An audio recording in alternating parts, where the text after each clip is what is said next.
My name is back. I'm a gentle, gentle back. Gentle TV. I'm a gentle TV. YouTube. Mo subscribe. Na mo share. Mo like it. Na mo ma comments. Na mo ma nenye de. Mini wa kwa mini wa. Osu ni wa mini wa. Kwa me gentle TV. Eye papa.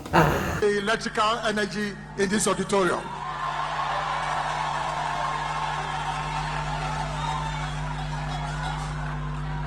The leadership and members of the Alliance for Revolutionary Change, the leadership and senior representatives of political parties and other political groups, my own colleagues and comrades of the movement for change from around the country, Excellencies, members of the diplomatic corps, Nime, Name, our revered clergy, distinguished invited guests, friends from the media, fellow countrymen and women. Let me start first by expressing my profound gratitude to you all for accepting our invitation to be part of this important function. I give thanks to the Almighty God for making this day possible. I wish to also express my sincere appreciation to the leadership of the Alliance for Revolutionary Change for their dedication throughout the deliberations leading to the establishment of the Alliance. I would also like to thank them for the trust and confidence reposed in me in unanimously endorsing my candidature to contest as the presidential candidate of the Alliance in the upcoming general elections. Fellow countrymen and women, we are gathered here today for a very simple but historic event, which marks a watershed moment in the political history of our country. The historical significance of this event does not lie simply in the coming together of different political entities.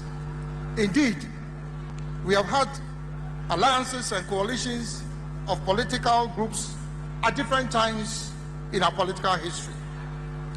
The significance of today's event lies in the fact that we are initiating a process that will redefine the architecture of political governance in our country.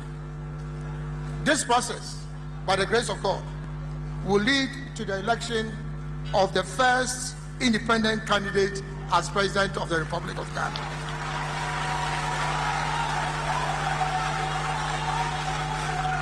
It will also lead to the establishment of the first truly representative government in Ghana's history. A government of national unity which will be made up of representatives from different political parties, the business community, labor unions, civil society, professional bodies, faith-based organizations, traditional authorities, and other interest groups, including traders, farmers, fishermen, artisans, among others. Distinguished ladies and gentlemen, social, and economic. This is what revolutionary change is all about, and has informed our choice of the name of this alliance. After 67 years of independence, we are still grappling with the fundamental challenges of development, and unemployment, a declining healthcare delivery system, an educational system that does not respond to our current and future development needs, the rampant and irresponsible exploitation of our natural resources, and the deplorable state of infrastructure, including but not limited to road and rail networks, energy, water, and sanitation. We certainly deserve better than this as a people. But the challenge for us is How do we fix this? Fellow countrymen and women, to overcome our challenges, I propose the following 6 fundamental considerations. 1. Ushering in a new type of leadership in Ghana. Leadership that is visionary, competent, accountable, transparent, action-oriented, results-driven, and compassionate. A leadership that will fight corruption, a safe haven for corrupt political appointees and other public officials. Only popular bloggers, many followers. 2. Implementing transformational policies. Governance is about policy making and execution.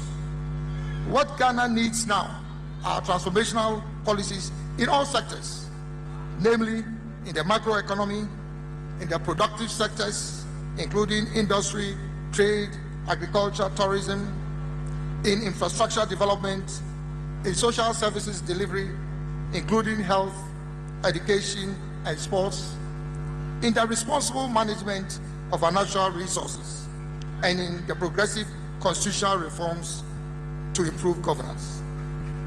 In this regard, it is worth noting that the Alliance has agreed unanimously to adopt the Great Transformational Plan of the Movement for Change as the Alliance's blueprint for Ghana's economic transformation.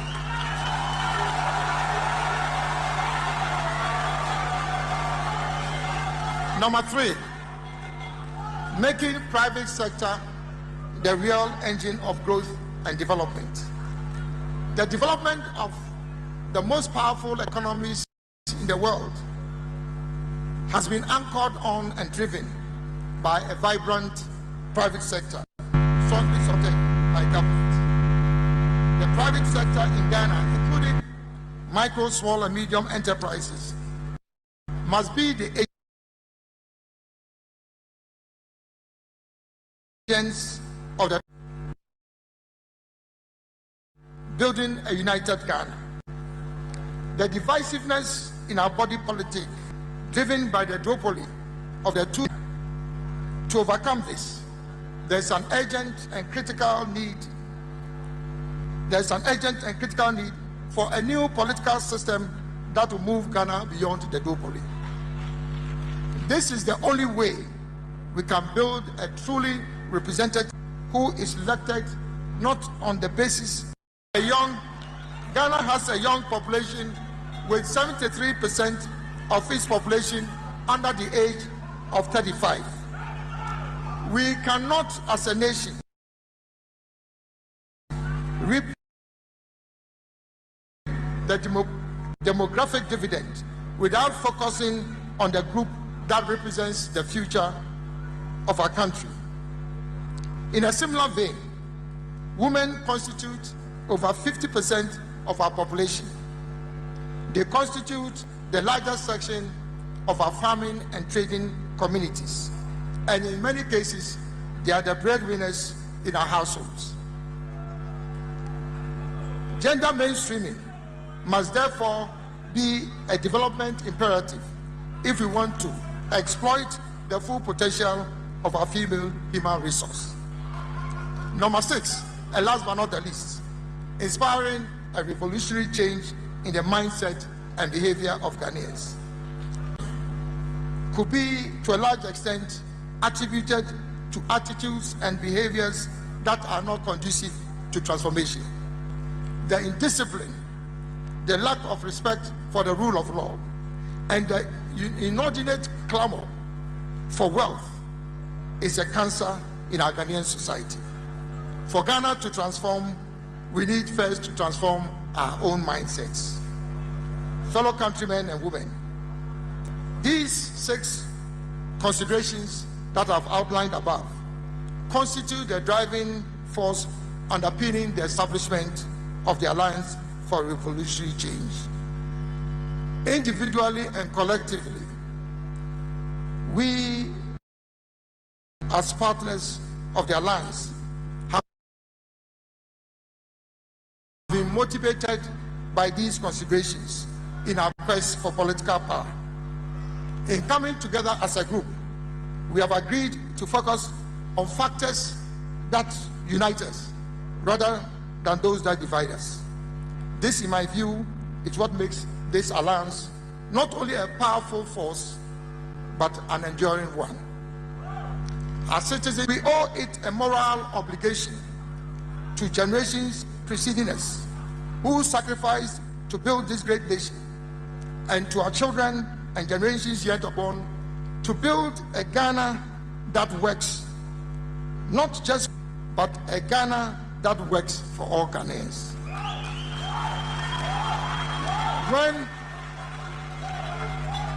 When politicians are voted into power, they are expected to empower the people rather than empowering and enriching themselves.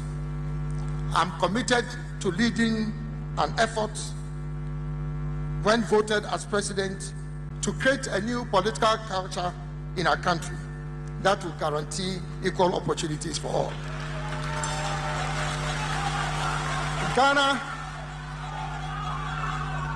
Ghana remains the jewel of Africa, the oasis of peace, and the shining star of our continent. Let us work together to leverage these positive characteristics and build a prosperous, united, and peaceful Ghana.